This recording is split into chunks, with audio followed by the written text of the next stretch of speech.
Welcome to exam विवेचना। तो दोस्तों आज की इस वीडियो में हम डिस्कस करेंगे हिंदी साहित्य के अति महत्वपूर्ण प्रश्नों को।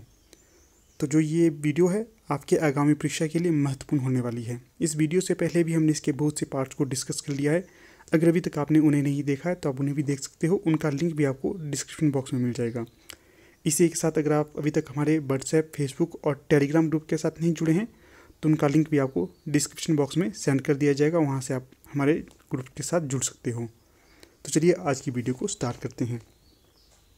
तो यहाँ पर जो पहला प्रश्न पूछा गया है, इसमें पूछा गया है कि जो देव द्वारा रचित देवशतक ग्रंथ का विषय क्या है। तो जो देवशतक ग्रंथ का विषय रहेगा तो ये होगा अध्यात्म। आपको कई बार सीधा प्रश्न यह भी बन सकता है कि जो देवशतक नामक ग्रंथ है किसका है, तो यह देव का होगा। जो देव थे ये रीतिकालीन के प्रमुख कवियों में से एक माने जाते हैं। अगला क्वेश्चन है 2। इसमें पूछा गया है, अगला जो क्वेश्चन है इसमें पूछा गया है सुजान चरित के रचयिता कवि का नाम बताइए। तो जो सुजान चरित के रचयिता हैं तो ये होंगे सूदन। यहाँ पर सही विकल्प स होगा। अगला क्वेश्चन है देव द्वारा रचित देवमाया प्रपंच किस नाटक का पद्यावध अनुवाद है। तो ये रहेगा प्रबोध चंद्रोदय का। तो आपको ये याद भी रखना है कि जो देवमाया प्रपंच है यह एक नाटक है और इसके रचनाकार हैं देव। तो ये पद्यवध अनुवाद नाटक है। अगला क्वेश्चन 4 है। इसमें पूछा गया है इनमें से कौन सा ग्रंथ बीरसात्मक नहीं है। तो ये होगा विकल्प डी जगद्विनोद। अगला क्वेश्चन है 5। इसमें पूछा गया है देव की कौन सी रचना श्री कृष्ण की चरित्र वर्णना को वर्णित करती है। तो जो देव की रचना होगी ये होगी विकल्प भी देवचरित। तो जो देवचरित है इसमें श्री कृष्ण के चरित्र का वर्णन किया गया है। अगला क्वेश्चन है 6। इसमें पूछा गया है बंग्यार्थ कौमुदी के रचनाकार इनमें से कौन होंगे। तो ये होंगे विकल्प सी प्रताप शाही। जो प्रताप शाही है ये बंग्यार्थ कौमुदी रचना के रचनाकार होंगे। अगला क्वेश्चन है, ये पंक्ति वाला प्रश्न है, मोस्ट इंपॉर्टेंट है, अक्सर एनटीए नेट की परीक्षा में से पूछा जाता है। प्रश्न है देव की भाषा दूसरों की अपेक्षा कुछ अधिक सदोष है तथा उसमें शब्दों की तोड़ मरोड़ और व्याकरण रूपों की अव्यवस्था कुछ अधिक देखने को मिलती है। पंक्ति किस आलोचक की है। तो ये पंक्ति होगी डॉक्टर नगेंद्र की। अगला क्वेश्चन है 8। इसमें पूछा गया है पृथ्वी सिंह इनमें से किस कवि का वास्तविक नाम था। तो जो पृथ्वी सिंह है वास्तविक नाम रहेगा तो ये रसनिधि का रहेगा। सही विकल्प यहाँ पर बी रहेगा। तो जो ये रसनिधि थे रीतिकाल के प्रमुख कवियों में से एक माने जाते हैं। अगला क्वेश्चन है डॉक्टर नगेंद्र ने नायक नायिका भेद का विश्वकोश देव की किस रचना को कहा है। तो ये डॉक्टर नगेंद्र ने कहा है सुख सागर तरंग को। सही विकल्प यहाँ पर एक होगा। अगला जो क्वेश्चन है यह है पौन मया करी घूंघट टरे दया करी दामिनी दीप दिखावे। तो ये पंक्ति किस कवि की है। तो ये पंक्ति होगी नागरीदास की। यहाँ पर सही विकल्प अ होगा अर्थात 1।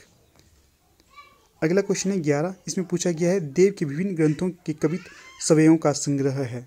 तो ये होगा सुख सागर तरंग। सही विकल्प अ होगा यहाँ पर भी। अगला क्वेश्चन है यहाँ पर निम्न सूचियों को सुमेलित करते हुए सही विकल्प का चयन कीजिए। तो यहाँ पर एक तरफ सूची 1 दी गई है जिसमें कवि के बारे में बताया गया है और सूची 2 है इसमें उनके जन्म स्थान के बारे में बताया गया है। तो यहाँ पर हमें मिलाना है कि कौन किससे सुमेलित होता है। तो चलिए देखते हैं। जो पद्माकर होगा इनका जन्म होगा 1753। पद्माकर का जन्म है 1753। और जो मतीराम है इनका जन्म माना जाता है 1604 ईस्वी के आसपास। इसी प्रकार जो केशवदास हैं इनका जन्म होगा 1555 ईस्वी के आसपास। और जो बिहारी हैं इनका जन्म होगा 1595।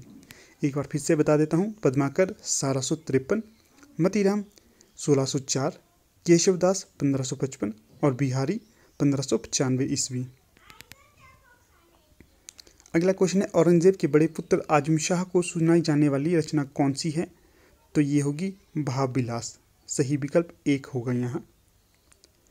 अगला जो क्वेश्चन है इसमें पूछा गया है इनमें से रीतिकाल के उस कवि का नाम बताइए जो निम्बार्क संप्रदाय में दीक्षित था तथा जिसने रीति निरूपक ग्रंथ भी लिखे थे।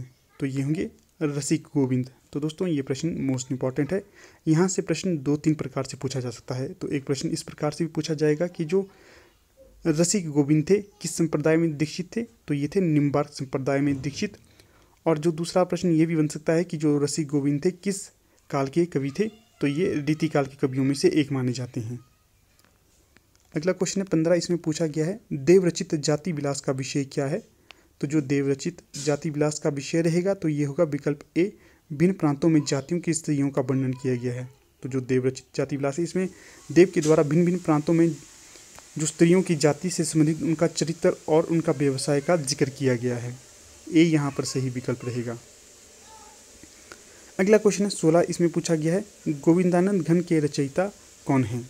तो ये होंगे विकल्प ए, रसिक गोविंद। याद रखिएगा, गोविंदानंद घन रचना के रचनाकार रसिक गोविंद होंगे। अगला क्वेश्चन है फफूंद रियासत के राजा के नाम पर देव ने कौन सी रचना की है। तो ये होगा विकल्प स, कुशल विलास।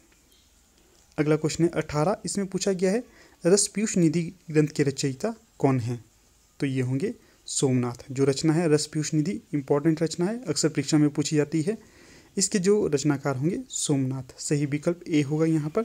अगला क्वेश्चन है यहाँ पर 19, इसमें पूछा गया है कि जो देव के द्वारा रचित अंतिम ग्रंथ कौन सा है। यहाँ पर थोड़ी सी मिस्टेक हो गई है टाइप करने में। इसमें पूछना था कि जो देव द्वारा रचित अंतिम ग्रंथ कौन सा है। तो ये होगा विकल्प ए, सुख सागर तरंग।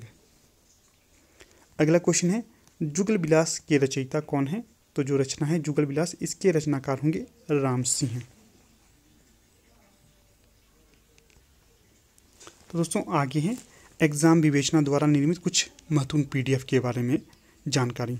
अगर आप एग्ज़ाम विवेचना द्वारा रचित इन पीडीएफ को खरीदना चाहते हो तो आप हमारे इस व्हाट्सएप नंबर पर संपर्क कर सकते हो। यहाँ पर आपको सिर्फ व्हाट्सएप करना है, कॉल करने की आवश्यकता नहीं है। आपके जितने भी डाउट होंगे आपको व्हाट्सएप के माध्यम से उनको सॉल्व करवाया जाएगा। तो ये पीडीएफ है एग्ज़ाम विवेचना के द्वारा रचित। अगर आप चाहते तो इन्हें खरीदें तो आप इस नंबर पर संपर्क अवश्य करें। तो ठीक है, यहाँ पर अपनी वीडियो का समापन कर लेते हैं। आप लोग वीडियो के अंत तक बने रहे, इसका बहुत बहुत धन्यवाद।